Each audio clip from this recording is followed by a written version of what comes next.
Doctor Irene Shibu, doctor Basil's homeo hospital, Pandikkad, Malappuram ജില്ല. നമ്മുടെ ശരീരത്തിലെ ഏറ്റവും ഇമ്പോർട്ടൻ്റ് ആയിട്ടുള്ള എക്സ്ക്രീറ്ററി ഓർഗൻ, അതല്ലെങ്കിൽ വിസർജന അവയവം കിഡ്നിയാണ്. എല്ലാവർക്കും ഒരു ജോഡി കിഡ്നിയാണുള്ളത്.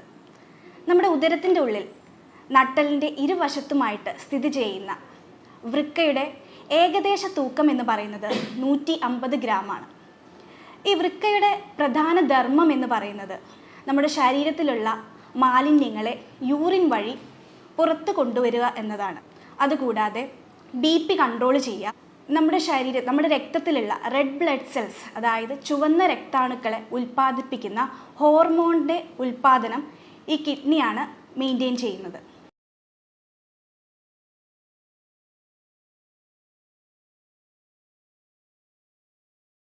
നമ്മുടെ ശരീരത്തിലുള്ള അമ്ലത്തിൻ്റെയും അതുപോലെ ലവണങ്ങളുടെയും അളവ് നിയന്ത്രിക്കൽ, നമ്മുടെ എല്ലുകളിലുള്ള വൈറ്റമിൻ എയെ സജീവ രൂപത്തിലാക്കൽ, ഇതെല്ലാമാണ് കിഡ്നിയുടെ പ്രധാന ഫങ്ഷൻസ്.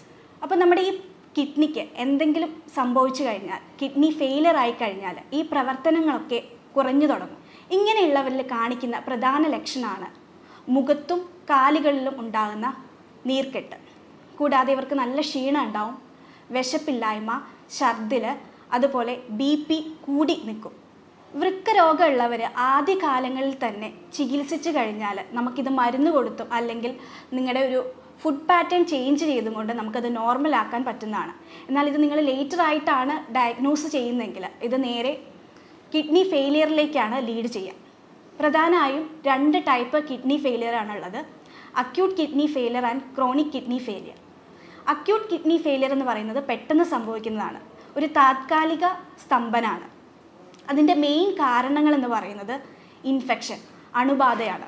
മലേറിയ, ഡെങ്കു, എലിപ്പനി അല്ലെങ്കിൽ പാമ്പ് കടിയേക്കുക, ഇതൊക്കെ കാരണമാണ് അക്യൂട്ട് കിഡ്നി ഫെയിലിയർ ഉണ്ടാകുന്നത്. ഷുഗർ കാരണം ഉണ്ടാകുന്നതാണ്. ഡയബറ്റിസ് മെലൈറ്റസ് കൊണ്ടാണ് ക്രോണിക് കിഡ്നി ഡിസീസ് ഉണ്ടാകുന്നത്. അതുകൂടാതെ ഹൈപ്പർ ടെൻഷൻ, കിഡ്നി സ്റ്റോണ്, പിന്നെ ജന്മന ഉണ്ടാകുന്ന കിഡ്നി ഡിസീസ് IgA നെഫ്രോപ്പതി, ഇതൊക്കെയാണ് ക്രോണിക് കിഡ്നി ഡിസീസിലേക്ക് നയിക്കുന്നത്. ഇതിൻ്റെ ട്രീറ്റ്മെൻറ്റ് എന്ന് പറയുന്നത് ആദ്യത്തേത് ഡയാലിസിസ് ആണ്, രണ്ടാമത്തേത് കിഡ്നി ട്രാൻസ്പ്ലാന്റേഷനാണ്. അപ്പം ഞാൻ ഇന്നിവിടെ ഡിസ്കസ് ചെയ്യാൻ പോകുന്നത് ഈ ഡയബറ്റിസ് കാരണമുള്ള കിഡ്നി ഫെയിലിയർ ആണ്, അതായത് ഡയബറ്റിക് നെഫ്രോപ്പതിയെക്കുറിച്ചാണ്. ഈ ഷുഗർ ഉള്ളവർക്ക് എന്തൊക്കെ ലക്ഷണങ്ങളാണ് കാണിക്കുന്നത്? മെയിനായിട്ടും മൂത്രത്തിലുണ്ടാകുന്ന പത. ഇവർ യൂറിൻ പാസ് ചെയ്യുമ്പം മൂത്രം ഇങ്ങനെ പതഞ്ഞിരിക്കും. അതുപോലെ തന്നെ മൂത്രത്തിൽ രക്തം കാണാൻ സാധിക്കും. ഇവർക്ക് രാത്രി കാലങ്ങളിൽ പകലപേക്ഷിച്ച് രാത്രി മൂത്രം കൂടുതലായിരിക്കും. ചിലവരിൽ മൂത്രം കുറഞ്ഞു വരും. മെയിനായിട്ട് നമുക്ക് ഐഡൻറ്റിഫൈ ചെയ്യാൻ പറ്റുന്നത് അവരുടെ മുഖത്തും അതേപോലെ കാലുകളിലും നീർക്കെട്ടുണ്ടാവും. രാവിലെയൊക്കെ എഴുന്നേറ്റ് വരുമ്പം കണ്ണിൻ്റെ അടിയിൽ നല്ല പഫിനെസ് ഫീൽ ചെയ്യും. അതുപോലെ കാല് കുറേ നേരം തൂക്കിയിട്ട് കഴിയുമ്പം കാലിൽ നീര് വെക്കും. ഇതൊക്കെയാണ് ഡയബറ്റിസ് നെഫ്രോപ്പതിയുടെ പ്രധാന ലക്ഷണങ്ങൾ. ഇനി ഇൻവെസ്റ്റിഗേഷനായിട്ട് നമ്മൾ എന്തൊക്കെയാണ് ചെയ്യേണ്ടത്? മെയിനായിട്ടും യൂറിൻ ടെസ്റ്റാണ് ചെയ്യേണ്ടത്. ഒരു യൂറിൻ റുട്ടീൻ ടെസ്റ്റ് ചെയ്യുക.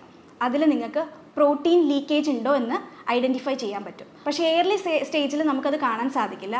അപ്പോൾ മൈക്രോ ആൽബുമിനൂറിയ എന്ന ടെസ്റ്റ് ഉണ്ട്, അത് ചെയ്യുക. അതുപോലെ തന്നെ കിഡ്നിയുടെ ഫങ്ഷൻ പ്രോപ്പർ ആണോ എന്നറിയാൻ റീനൽ ഫങ്ഷൻ ടെസ്റ്റ് ചെയ്യുക. അതിൽ 5 പാരാമീറ്റേഴ്സ് ആണുള്ളത്. ആദ്യത്തേത് ക്രിയാറ്റിൻ, രണ്ടാമത്തേത് യൂറിയ, മൂന്നാമത്തേത് പൊട്ടാഷ്യം, നാലാമത്തേത് ബ്ലഡ്. ഈ ക്രിയാറ്റിൻ എന്ന് പറയുന്നത് 1.3 മുകളിലാണെങ്കിൽ അവരൊരു വൃക്ക രോഗിയാണെന്ന് തന്നെ പറയാം. അതൊരു 1.3, ചിലയിടത്ത് 1.5, ചില ലാബിൽ അത് വേരി ചെയ്യും. 1.3യുടെ മുകളിലാണെങ്കിൽ വൃക്ക രോഗം ഉണ്ടെന്ന് തന്നെ പറയാം. യൂറിയ ആണെങ്കിൽ 40 എബോവ് ആവുകയാണെങ്കിലാണ് നമ്മൾ വൃക്ക രോഗം ഉണ്ടെന്ന് കണക്കാക്കുന്നത്. പിന്നെ പൊട്ടാഷ്യം എന്ന് പറയുന്നത് എപ്പോഴും ഒരു 5.2 to 5.3ൻ്റെ ഉള്ളിൽ നിൽക്കുന്നതാണ് ഏറ്റവും നല്ലത്. ലാസ്റ്റാണ് ഹീമോഗ്ലോബിൻ. നമ്മൾ ഹീമോഗ്ലോബിൻ ചെക്ക് ചെയ്യുക, ബ്ലഡ് കുറയുന്നുണ്ടോ എന്ന് നോക്കുക. കാരണം ഈ കിഡ്നിയുടെ പ്രധാന ഫങ്ഷനാണ്, ഞാൻ പറഞ്ഞു, ഈ രക്തത്തിലുള്ള RBC പ്രൊഡ്യൂസ് ചെയ്യുന്ന ഹോർമോൺ, അതായത് എരിത്രോപോയിറ്റിൻ എന്ന ഹോർമോണെ ഉൽപ്പാദിപ്പിക്കുന്നത് കിഡ്നിയാണ്. അപ്പോൾ കിഡ്നിക്ക് എന്തെങ്കിലും ഫെയിലിയർ സംഭവിച്ചു കഴിഞ്ഞാൽ ഈ ഹോർമോൺ പ്രൊഡ്യൂസ് ആവില്ല. അപ്പം റെഡ് ബ്ലഡ് സെൽസ് RBCയുടെ ലെവൽ കുറഞ്ഞു വരും. അതുമൂലം HB കുറയും. പിന്നെ ഉള്ള ടെസ്റ്റാണ് ആൽബുമിനൂറിയ, അതായത് മൈക്രോ ആൽബുമിനൂറിയ. ഇനി ഡയബറ്റീസ് ഉള്ളവർ എന്തൊക്കെ കാര്യങ്ങൾ ശ്രദ്ധിക്കണം എന്നാണ് പറയുന്നത്. മെയിനായിട്ടും അവരവരുടെ വെയിറ്റ് കുറയ്ക്കാൻ ശ്രദ്ധിക്കുക. അതുപോലെ നല്ല വ്യായാമം ചെയ്യുക. നിങ്ങളുടെ ബോഡി അനങ്ങുന്ന ടൈപ്പിൽ, വേർക്കുന്ന ടൈപ്പിലുള്ള വ്യായാമം ചെയ്യുക.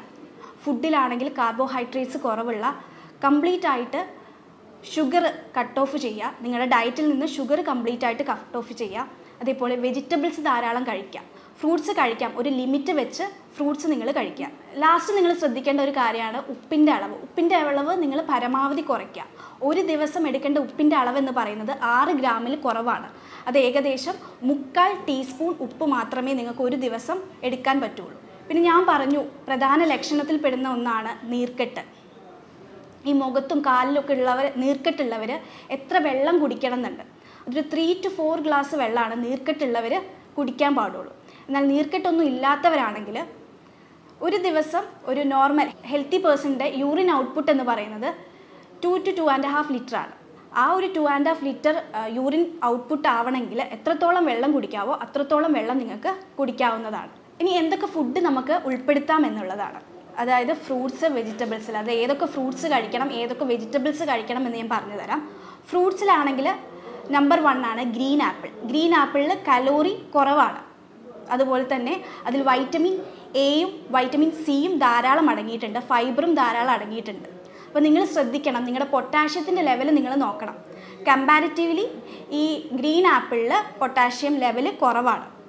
അതുകൊണ്ട് നിങ്ങൾക്ക് എന്നും കഴിക്കണം എന്നല്ല പറയുന്നത്, നിങ്ങൾക്ക് ഒരു പീസ് ഒരു ഡേ എടുക്കുന്നതിൽ കുഴപ്പമില്ല. രണ്ടാമത്തതാണ് പപ്പായ.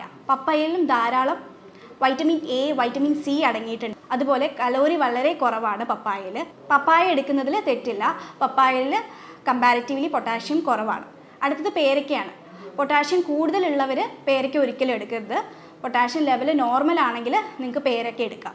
നെക്സ്റ്റ് വണ്ണാണ് ഇലിമ്പിക്ക, ബിലിമ്പിക്ക എന്നൊക്കെ പറയും. അത് കൊളസ്ട്രോൾ ലെവൽ കുറയ്ക്കാനും അതുപോലെ BP കുറയ്ക്കാനും അമിതഭാരം കുറയ്ക്കാനും എല്ലാവരും ജ്യൂസ് അടിച്ച് കഴിക്കാറുണ്ട്. ഈ ബിലിമ്പിക്കയിൽ കാൽഷ്യം ഓക്സലേറ്റ് അടങ്ങിയിട്ടുണ്ട്. അപ്പോൾ നമ്മളിത് ധാരാളം ജ്യൂസ് അടിച്ച് കുടിക്കുകയാണെങ്കിൽ കിഡ്നിയിൽ സ്റ്റോൺ ഓക്സലേറ്റ് ക്രിസ്റ്റൽസ് ഫോം ചെയ്യാൻ സാധ്യതയുണ്ട്. അപ്പം ആ ബിലിമ്പിക്ക കഴിക്കുന്നവരാണെങ്കിൽ അതൊന്ന് കുറയ്ക്കാം. ഇനി രണ്ടാമത് വെജിറ്റബിൾസ്. എന്തൊക്കെ വെജിറ്റബിൾസ് നമുക്ക് കഴിക്കാം? നിങ്ങൾ വെജിറ്റബിൾസും ഫ്രൂട്ട്സും കഴിക്കുമ്പോൾ ശ്രദ്ധിക്കേണ്ട ഒരു കാര്യമുണ്ട്. നിങ്ങളത് നന്നായി വാഷ് ചെയ്തതിന് ശേഷം വേണം കഴിക്കാൻ. വെജിറ്റബിൾസിൽ നമ്പർ 1 പറയുന്നതാണ് ക്യാപ്സിക്കം. ക്യാപ്സിക്കത്തിൽ ധാരാളം വൈറ്റമിൻ എ അടങ്ങിയിട്ടുണ്ട്. അതുപോലെ തന്നെ പൊട്ടാഷ്യം വളരെ കുറവാണ്. അപ്പോൾ നിങ്ങൾക്ക് ക്യാപ്സിക്കം ധാരാളം കറികളിൽ അല്ലെങ്കിൽ കറി വെച്ച് കഴിക്കുന്നത് നല്ലതാണ്. രണ്ടാമത് ക്യാബേജ്. ക്യാബേജിൽ ധാരാളം വൈറ്റമിൻ എ, വൈറ്റമിൻ കെ അടങ്ങിയിട്ടുണ്ട്. അപ്പം അത് നമ്മുടെ ഇൻഫ്ലമേഷനൊക്കെ കുറയ്ക്കുകയാണ് ചെയ്യുക. മൂന്നാമത്തെ ഒരു വെജിറ്റബിളാണ് കുക്കുംബർ, കക്കിരി. കക്കിരി നിങ്ങൾ ധാരാളം കഴിക്കുന്നത് നല്ലതാണ്. അപ്പോൾ ഈ ഒരു ഫ്രൂട്ടും അതേപോലെ ഈ ഒരു ഫ്രൂട്ട്സും ഈ ഒരു വെജിറ്റബിൾസും നിങ്ങൾ കഴിക്കുകയാണെങ്കിൽ നിങ്ങൾക്ക് ഒരു പരിധി വരെ ആ നീർക്കെട്ടും അതൊക്കെ ഒന്ന് കൺട്രോൾ ചെയ്യാൻ സാധിക്കും. അതുപോലെ ഡയബറ്റീസ് ഉള്ളവർ പ്രത്യേകം ശ്രദ്ധിക്കേണ്ടതാണ്. അവരൊരു 6 മാസം അല്ലെങ്കിൽ ഒരു 3 മാസം കൂടുമ്പോൾ നിങ്ങൾ HbA1c ചെക്ക് ചെയ്യേണ്ടതാണ്. നിങ്ങളുടെ ആവറേജ് ബ്ലഡ് ഷുഗർ ചെക്ക് ചെയ്യുക. കാരണം നമ്മൾ നമ്മുടെ ട്രീറ്റ്മെൻറ്റ് എത്രത്തോളം ലേറ്റ് ആക്കി കൊണ്ടുവരുന്നോ അത്രത്തോളം ഡേഞ്ചറാണ്. അപ്പോൾ നിങ്ങൾ നേരത്തെ നിങ്ങളുടെ അസുഖം കണ്ടുപിടിക്കുകയാണെങ്കിൽ അതായിരിക്കും ഏറ്റവും നല്ലത്. അപ്പോൾ നമ്മുടെ ഹോമിയോപ്പതി ചികിത്സയിൽ ഈ ഒരു കണ്ടീഷന് വളരെ ഫലപ്രദമായിട്ടുള്ള ട്രീറ്റ്മെൻറ്റുകളുണ്ട്. നമ്മുടെ ചികിത്സയിൽ ഒരു രോഗിയുടെ ശാരീരികവും മാനസികവുമായിട്ടുള്ള എല്ലാ പ്രത്യേകതകളും കണക്കിലെടുത്ത് രോഗകാരണങ്ങളെല്ലാം കൃത്യമായിട്ട് മനസ്സിലാക്കി ഒരു യൂറോപ്യൻ നിർമ്മിത സോഫ്റ്റ്വെയറിൻ്റെ സഹായത്തോടെ രോഗനിർണയവും മരുന്ന് നിർണയവും നടത്തുന്നു. ശേഷം ഹോമിയോപ്പതിയുടെ ജന്മനാടായ ജർമ്മനിയിൽ നിന്ന് ഡയറക്റ്റ് ഇമ്പോർട്ട് ചെയ്ത പൊട്ടൻസി മരുന്നുകൾ ഉപയോഗിച്ചാണ് ഇവിടെ ചികിത്സ നടത്തുന്നത്. നിങ്ങൾക്ക് നേരിട്ട് ഹോസ്പിറ്റലിൽ വരാൻ ബുദ്ധിമുട്ടാണെങ്കിൽ നിങ്ങൾക്ക് ഓൺലൈൻ വഴി നിങ്ങളെ ഫോണിൽ വിളിച്ച് നിങ്ങളുടെ ലക്ഷണങ്ങളെല്ലാം കൃത്യമായിട്ട് ചോദിച്ചതിന് ശേഷം മെഡിസിൻ നമ്മൾ കൊറിയറായിട്ട് അയച്ചു തരുന്നതായിരിക്കും. നിങ്ങൾക്ക് എന്തെങ്കിലും ഡൗട്ടുകൾ ഉണ്ടെങ്കിൽ, ഞാൻ ഈ പറഞ്ഞ കാര്യങ്ങളിൽ നിങ്ങൾക്ക് എന്തെങ്കിലും ഡൗട്ടുകൾ ഉണ്ടെങ്കിൽ നിങ്ങൾക്ക് താഴെ കാണുന്ന നമ്പറിൽ എന്നെ കോൺടാക്റ്റ് ചെയ്യാവുന്നതാണ്. സ്നേഹത്തോടെ doctor Irene Shibu, doctor Basil's homeo hospital, Pandikkad, Malappuram ജില്ല.